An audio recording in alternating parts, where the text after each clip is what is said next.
Hello, everybody, wherever you are. Good morning, good afternoon, good evening, viewers. Long ago, they say impossible thing not dey exist, not dey happen. But not true. Impossible things dey possible this time. You go see some cousin, you go see who be that lady? You go say na im cousin o. You go say this one dey go with im cousin. You go see some cousin go pregnant cousin. This thing dey impossible, but today e dey possible. Many people wey I don see, dem go talk say na their cousin na im pregnant dem. Like Mr. Freeze, this man with im wife, dem know when dem dey very young. All their time, their days, their lifetime, dem dey together. So during this time wey dem take dey together marry, dem get 2 children. The elder one na Oscar, while the younger one is Ben. So Ben dey live very far away from the family home, while Oscar dey very close. So one day, Mr. Ben just receive call from im father say he just lost im wife, that is their mother. So Ben travel down to meet im father to console and other things. After the funeral, everything, Ben come go back. So Ben dey always call Oscar to dey visit im father because he know who im father be. This man, this Mr. Freeze, na one active man. So but when this thing happen, everything vanish from Mr. Freeze. So this thing come make the loss of im wife come make Mr. Freeze look old. Though he don go far from age, but not when this situation when e dey. So one day, Ben just make surprise visit to visit im father. Surprisingly from this man, he surprised say im own father wey dey very active. Surprised say im father even dey down. No smile, nothing. So Ben no like this thing. But after some time and other things, e make im father dey okay again to recover wetin he lost for the past. Every morning, make im father dey do that morning exercise, just to walk down 30 minutes to 30 minutes, 1 hour every day for jogging. So Ben come dey with im father 1 year, 2 years, like that, years. So till finally one day, Ben come tell im father say he go like to marry. He don see somebody wey go like to marry and all those things like that. The father was very happy. So the father come beg and say, look, this house dey too big for am alone to stay. He know if Ben marry, Ben go like to leave the home, the family home. So then he come say make Ben, if that one go disturb Ben, make Ben, he go like make Ben dey live with am. Then Ben say no, he no plan to leave. So instead, they come dey construct some other things back. They make to make the house big again. So when dem do the marriage, everything, the woman come dey live with them. So one day, Mr. Freeze come dey complain for back pains, all these things like that. So and the name of the woman is Joanna, that is wife of Ben. So Joanna na come take Mr. Freeze to hospital, say make dem see doctor. So 9 days, the doctor tell Mr. Freeze say he get less than 1 year to live. Say Mr. Freeze get cancer. So that shock no come from Mr. Freeze, nothing like that. So now Joanna ask her say, why you no sign of surprise, no sign of say e dey sad or something like that to hear this news?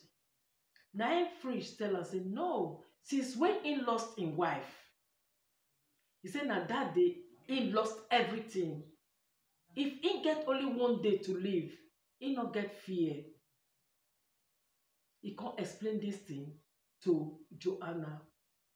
So now Joanna come beg Mr. Freeze say make Mr. Freeze do him one favor. Say he beg make Mr. Freeze don't tell Ben this thing, this their present, this wetin dey happen that I say he get this sickness. Say make e no tell. Say because if he tell Ben, he know how Ben dey feel. He know who Ben be. So he no want make Ben go down too. So Mr. Freeze come keep that thing secret because Joanna dey pregnant. Now Joanna say he go want when the day reach make Ben see the thing with him eyes. Mr. Freeze agree. After 2 weeks, now Joanna called Mr. Freeze say, look, as this situation be, say he know say if anything happen now, since maybe the death will come anytime, and this house when they dey, say Oscar go like to take the house from Ben, or he go say make dem sell the house. Say him beg make he put Ben name for the house.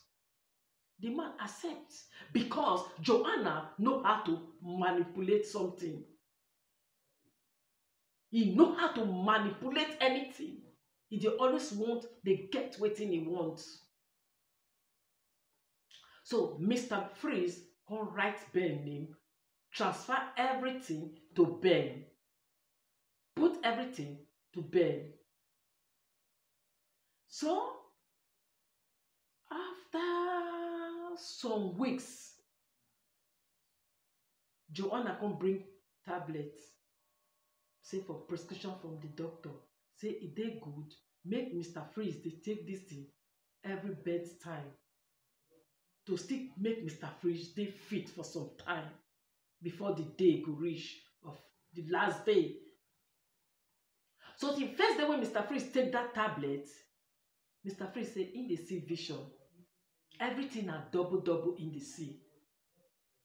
The second day, the same thing happen again. So why the third day, Mr. Freeze, you know, every morning they like to walk around to do some exercise with his friends. They walk down the street. So he come dey explain this thing to his friend.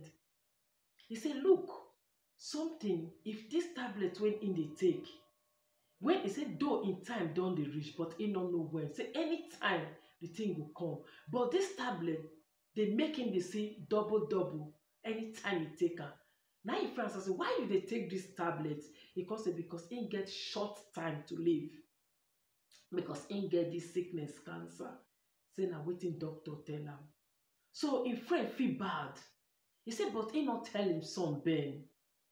He said because he know how Ben feel. He know how Ben, the feelings when Ben gets. He said if he tell am, the thing go affect Ben. So because of all this things, he dey hide am. He just won't let this thing be surprised. The day when the thing will come, make it come like that. So him friend tell us that this thing not be good. It good make you let your children know about these things. Not say na only your daughter-in-law go know. Say that thing not dey nice. So as this man dey talk this thing, this man just fall down, he faints. So you know when doctor you don't hear say somebody go die, you don't know when he go die, and this thing just happen. No, that fear go too much. The alarm dey too much, too loud. So they call the man children, then they call ambulance. They take Mr. Freeze to hospital.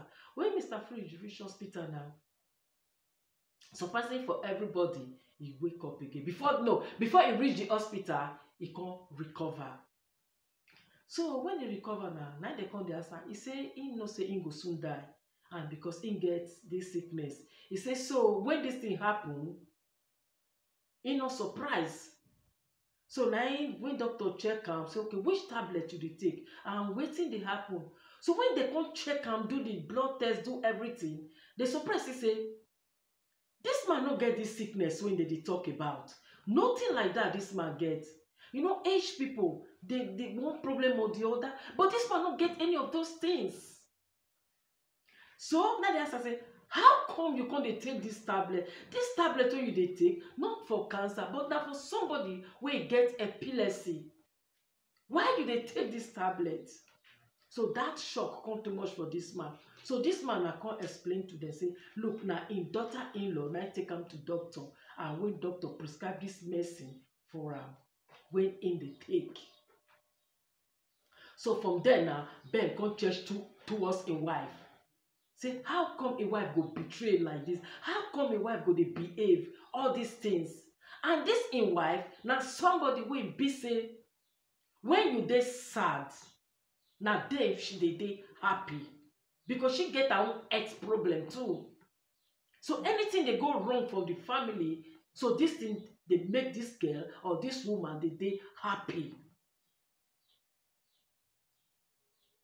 She get her own mental problem wey be say she no dey happy too. She always, when anybody dey sad, na there you go see Joanna dey happy, dey rejoice. Okay, so Ben no dey happy. So when Ben come give im wife distance, so when im wife deliver everything, so Mr. Freeze come advise im son say, e for dey advisable make e look for house for Joanna, because e no sure say im go like to live with Joanna for the same building or the same house again. So this time around, Ben no know wetin to do, but to beg im father for second opportunity for Joanna. So one morning now, as Mr. Freeze dey, because he dey do this exercise, this outfits, he dey always dey take walk every day. When he dey come, he see im son Oscar car parked very close back of im house. So he dey surprised to see Oscar car there, where his parking space dey, why his son go go hide im car there. So when Mr. Freeze enter, no sign of Joanna, no sign of Oscar, no sign of this thing. So as Mr. Freeze hear the sound of the child dey cry, so he say make him walk upstairs to take look. He surprised say the child dey alone. So through the window, the back window, he see say the door dey open. He surprised to see that thing. That door not supposed to dey open. The door dey always dey locked. So when he go down to lock the door, he hears strange noise. When he open the door, he surprised see Oscar and Joanna. So this thing not dey good. This thing not make Mr. Freeze dey happy. So when Ben return for work, Mr. Freeze explained the story to Ben. Say, look, your wife dey get affair with your own brother Oscar. So that word not sweet Ben. So Ben just asked Joanna to leave that moment. So Ben walked straight to the kitchen, take the bread knife, just commit suicide. When Mr. Freeze see this thing, he was not happy. He said, no. After everything, he said, make Joanna leave. 1 week after, Joanna called police, lay complaint against Mr. Freeze. Said Mr. Freeze won't send her out of her own home. Because Joanna, they always get wetin she wants. When the case go court and other things like that, at the end of everything, Joanna win the case for court. Judge give verdict, say make Mr. Freeze leave the home. Now Mr. Freeze say, house when he don dey stay, when he build, when he construct all in life, but just for one day, they ask him to leave. He say, okay, no problem. He go leave. So 2 days before this thing, now Mr. Freeze called Oscar, his son. He say, if anything happen, say Oscar and Joanna, they are the cause of all these things when they happen to am. Say he no go forgive Oscar, he no go forgive Joanna. And this time it was 10 p.m. So Mr. Freeze locked the door, put fuel for the house, burnt everything. That was just 1 minute. 3 souls go. 3 souls go. Mr. Freeze, Joanna, and the baby. So friends, you have to be very careful. Viewers, you have to be very careful with people who get mental problem. All those people wey get, wey be say when you dey in pains, dey make dem dey happy. Be very careful with them. So viewers, thanks for watching.